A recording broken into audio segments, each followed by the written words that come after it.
बिहार में विधानसभा चुनाव को लेकर के रणभेरी तो बज ही चुकी है। साथ ही साथ सबकी नजरें महागठबंधन और एनडीए दोनों पर टिकी हुई है। इंडियन इंक्लूसिव पार्टी पर भी सबकी नजरें टिकी हुई है, क्योंकि खबरें ये आ रही हैं कि वो महागठबंधन का हिस्सा हो सकती है। कहा यह तक जा रहा है कि सहरसा सदर की सीट भी आईआईपी को मिलने वाली है, जमुई भी मिलने वाली है। हमारे साथ आईआईपी के संरक्षक प्रमुख अध्यक्ष, जो आप कह सकते हैं, आईपी गुप्ता है। बात करते हैं, पूछते हैं महागठबंधन में एंट्री कब हो रही है, सीटें कितने मिल रही है। गुप्ता जी, आज आपकी पार्टी के लिए बड़ा एक अहम दिन है। पहले जरा मैं उसके बारे में जानना चाहूंगा। आप बताएं हमारे टीवी 9 के दर्शकों को कि क्या दिन है वो। ना एक्चुअली आज चुनाव आयोग ने इंडियन इंक्लूसिव पार्टी को हमारे पार्टी को चुनाव चिन्ह अलॉट कर दिया है, जो करनी छाप है। आप इसको देख सकते हैं, करनी छाप। इसलिए हमारे लिए, हमारी पार्टी के लिए, हमारे लोगों के लिए बेहद भावुक पल है। और यही एक करनी है जिसकी कमाई मेरे शरीर के रगों में खून बन के दौड़े। मेरे पिताजी राजमिस्त्री थे। क्या बात है। और बाबूजी को मैं, ये आपने ऑप्शन दिया था या आपको नया? हमने ऑप्शन दिया था। 15 ऑप्शन चुनाव आयोग के मांगे गए थे। पहला ऑप्शन ये था, और जब मेरा फिजिकल अपीयरेंस हुआ था इस चीज़ के लिए, चुनाव चिन्ह के लिए, तो मैंने जो अधिकारी थे चुनाव आयोग, मैंने कहा था कि मैं राजमिस्त्री का बेटा हूँ, अगर आप मुझे करनी अलॉट कर देंगे तो हमारी बाबूजी की यादें, हमारे लोगों की जीविका का साधन हमेशा हमारे साथ रहेगा। तो वो जो मैडम थी, उन्होंने हमें देखा और थोड़ा सा आश्चर्यचकित थी वो, और वो शायद सहमति उसी दिन उन्होंने दे दी थी। तो आज हमारे लिए दुनिया के निर्माण करने में अपने रोल भूमिका निभाने वाला करनी छाप इंडियन इंक्लूसिव पार्टी का चुनाव चिन्ह है, और ये तारीखों में आज दर्ज हो जाएगा। आपने जब अपना सफर शुरू किया, आपने सोचा था कि कारवां इतना बढ़ते चला जाएगा और लोगों का इतना सपोर्ट मिलता चला जाएगा? मैं सब कुछ सोचा था। जब मैं ये नहीं सोचा था कि पार्टी बनाऊंगा, ये मेरे प्लानिंग का हिस्सा नहीं था। लेकिन जब हम चलने लगे, चलते चले जाने लगे, तो हमारे लोगों ने हमें ये कहना चालू किया। पहले भी बहुत लोग कहते थे पार्टी बनाइए, पार्टी बनाइए, लेकिन मुझे लगता था पार्टी बनाना एक खेल नहीं है। खाली पार्टी बनाने से क्या होगा, टिकटवा कौन लेगा। लेकिन जब हम जाने लगे तो सेंटिमेंट्स उभरने लग गया लोग, सर पार्टी बनना चाहिए, पार्टी बनना चाहिए। और उसके बाद लगा कि ये गांधी मैदान पहुंचने के बाद इस अखिल भारतीय पान महासंघ में विभिन्न पार्टी के लोग हैं, अपने अपने घर लौट आएंगे, तो हमारा गांधी मैदान ने जो शक्ति हमें दिया, बिखराव हो जाएगा। इसलिए पार्टी का निर्माण होना चाहिए। और मैंने घोषणा किया था, हम उन लोगों में से नहीं है कि 2 साल पहले ही पार्टी बना के छिपा के रखता है और बोलता है कि इस दिन घोषणा करेंगे।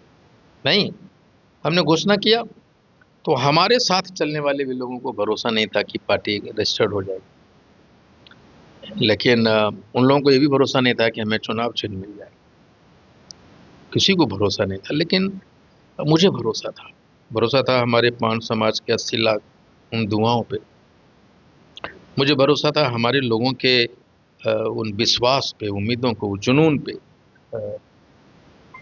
जिससे कर कि मुझे मिलेगा, हम सफल होंगे। तो आप देखिए आज हाजिर हो गए। अच्छा गुप्ता जी, ये बहुत आप कई बार इस बात को कह चुके हैं कि महागठबंधन में भी आपकी बात चल रही थी, एनडीए में भी आपकी बात चल रही थी। अभी वास्तविक स्थिति क्या है? आप किस गठबंधन का हिस्सा बनने वाले हैं? नहीं, देखिए, शुरुआती दौर से आदरणीय राहुल गांधी जी हमारे संघर्ष के साथ खड़े दिखे हैं, और लगातार 6 महीने से, आंदोलन से पहले जब राहुल गांधी जी हमसे मिले और उसके बाद कांग्रेस हमारे टच में रही, उन्होंने बुला बुला के हमेशा हमें वो कहते रहे कि आपके संघर्ष के साथ हैं। तो जो आपके बुरे दिन में साथ दे, जो आपकी लड़ाई के साथ में खड़ा दिखाई पड़े, उनका साथ नहीं छोड़ना चाहिए। ये अलग बात है कि अभी शुरुआती दौर में हमारे एनडीए के लोगों ने हमारा उपहास उड़ाया, हमारा मजाक उड़ाया। आरक्षण छीनने के बाद भी वो लोग हमारी बात नहीं किए। जब हम आंदोलन किए तो बात करने लगे, लेकिन हमारे आंदोलन को, हमारे लोगों को, हमारा बहुत मजाक उड़ाया उन लोगों ने। लेकिन हम बात करते रहे। हमारी लड़ाई आरक्षण वापसी की थी। हम बात करते रहे, हमारे लोगों को तोड़ने की कोशिश किया। हम हमारे साथ बात कर कर के हमारा टाइम स्पेस खाते रहे, हमें बरगलाते रहे। लेकिन हम लोग आंदोलन से निकले हुए लोग हैं, हम सब समझते थे। लेकिन हम अपनी उस बेइज्जती को, उस अपमान को सहते रहे, क्योंकि वो वाईपी गुप्ता अपनी व्यक्तिगत मान सम्मान के लिए नहीं लड़ रहा था। वाईपी गुप्ता अ, हमारे समाज के बच्चों की जो नौकरियां छीनी गई, जिसकी उम्मीदें छीनी गई, जिन्होंने अपने सपने देखना छोड़ दिया, लड़ाई उसकी थी। आरक्षण के बाद, आंदोलन के बाद भी रेलवे में नौकरियां निकाली जाने लगी, लड़ाई उसकी थी। और अभी भी अब उन लोगों को पता चल रहा है कि हम तांती तत्व पान समाज एनडीए को कितना नुकसान पहुंचाने वाले हैं। उनको पता है, उनको पता है कि अब वो लोग बेचैन हो रहे हैं, अब वो लोग संपर्क साध रहे हैं।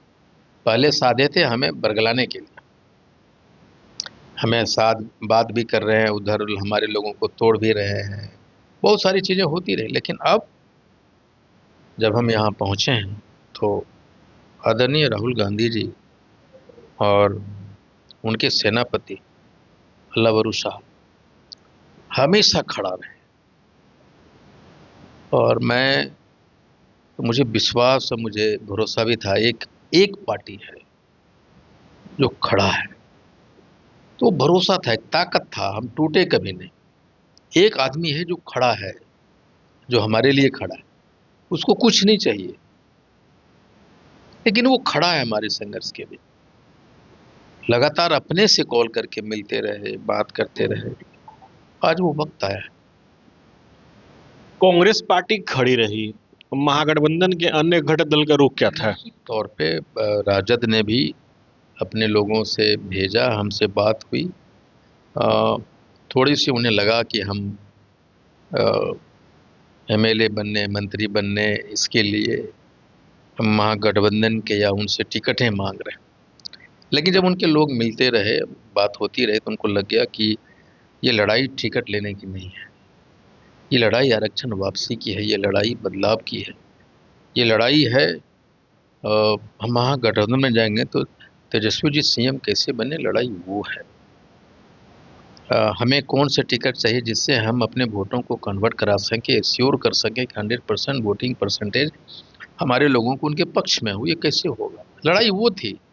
आज तक हमने ये नहीं कहा कि मुझे 20 सीटें दो, आज हमने ये नहीं कहा, आज तक नहीं कहा कि मुझे इतने सीटें दो। नहीं, मैं पूछ लेता हूँ आपसे, आपने नहीं कहा 20 सीटें दो, लेकिन आपने एक मोटा मोटी आंकड़ा तो दिया होगा, महागठबंधन में आप कितनी सीट चाहते हैं, आपको उम्मीद कितनी है और आपको मिल कितनी रही है? हमें आज भी कह रहा हूँ, हमारे समाज के लिए, हमारे लिए सीटें एकदम महत्वपूर्ण नहीं है। हमारे लिए महत्वपूर्ण है कि जिस गठबंधन के साथ जा रहे हैं उनका अगर सीएम नहीं बनेगा तो हमारी लड़ाई कमजोर होगी। हमारे लोग एमएलए नहीं बनेंगे तो हमारी लड़ाई कमजोर होगी। और हमें उतने टिकट चाहिए जिससे हम अपने वोट्स को मैदान में ला सकें। कितनी सीट? और मैंने उन्हें दिया है, उसके लॉजिक भी है कि एरिया वाइज 19 सीट आपने दी है? नहीं, मतलब जो सीटें की लिस्ट है मैंने उन्हें दिया है। आप आंकड़े नहीं बता रहे? 20 जो लिस्ट दिए जाते हैं ना, मान लीजिए मैंने 24 सीटों की लिस्ट दी, उसमें कोई जरूरी नहीं सारी सीटें मिलेंगे, ये एक ऑप्शंस होते हैं ना। भाई यहाँ सीटें नहीं दे रहे हैं तो यहाँ दीजिए, यहाँ के नहीं दे रहे हैं तो यहाँ दीजिए। और वो क्यों चाहिए, एक लॉजिक है, वो जीत हार नहीं है वहाँ, वो है कि हम कैसे अपने लोगों को निकाल सकते हैं, कौन निकालेगा। मैं यहाँ पे रोकना चाहूंगा, मेरे पास एक खबर ये थी कि सहरसा सदर सीट वो आईआईपी को देने के लिए कांग्रेस रेडी है, जमुई की भी बात सामने आई थी, कितनी सच्चाई है? नहीं, बिल्कुल सही है। हमारी 2-3 सीटें हैं, जिसपे 5 सीटें ऐसी है जो मैंने कहा कि टॉप प्रायोरिटी हैं, मैं उसको छोड़ नहीं सकता। उसमें सहरसा है, जमुई है, जमालपुर है, और सीटें हैं, नाथनगर है, रूनी सैदपुर है, चनपटिया है, ये सब सीटें को मैंने प्राथमिकता के तौर पे दिया है। बेगूसराय, ये सब, मुजफ्फरपुर है, ये सारी सीटें हैं जहाँ से अ, हमारे लोग लड़ेंगे। तो गठबंधन, जैसे मधुबनी में हम एक सीट भी लड़ गए तो वहाँ 8, वहाँ एक भी विधानसभा ऐसा नहीं है जहाँ हम 40,000 से ऊपर नहीं। और एक आदमी लड़ेगा तो एनडीए का 8 सीट जीता है, वो नील पे चला जाएगा। महागठबंधन में अभी सीट शेयरिंग को लेकर के आधिकारिक घोषणा भी नहीं हुई है, तो क्या टीवी 9 के दर्शक इस बात की उम्मीद रखें कि जब सीट शेयरिंग की घोषणा होगी तो आईआईपी को कितनी सीटें दी गई हैं उसके बारे में भी जानकारी दी जाएगी विधिवत? नहीं, हाँ बिल्कुल, कितने दी जाएगी नहीं दी जाएगी, हम लोग बैठेंगे तो बात तय हो जाएगी। यानी आप उस संयुक्त प्रेस कॉन्फ्रेंस में आपकी भी उपस्थिति हो सकती है? ये तो उन लोगों को डिपेंड करना है। मुझे बहुत ज़्यादा फर्क नहीं पड़ता इन सारी चीज़ें से। आपको पता है कि मैं पर्दे से पीछे बाहर में आता हूँ, दुनिया में कमाल कर जाता हूँ। मुझे लगता है कि हमारा एक्शन बोलना चाहिए, हमारे लोग बोलेंगे। कब तक उम्मीद है ये सब हो जाने ये की? लाएंगे या ना लाएंगे, उनको घाटा नुकसान, हमारा चेहरा आएगा तो हमारे लोग देखेंगे। कब तक उम्मीद है ये हो जाने की? हम बताएंगे, हो सकता है कि कल आपको बोल देंगे। ये थे हमारे साथ आईआईपी के राष्ट्रीय अध्यक्ष, प्रमुख संरक्षक इंजीनियर आईपी गुप्ता। इन्होंने स्पष्ट रूप से कहा कि महागठबंधन में इनकी बात बन चुकी है, थोड़ा सा इंतजार करना होगा, फिर सारी तस्वीरें साफ हो जाएगी। Sujit Kumar, TV 9 digital, Patna.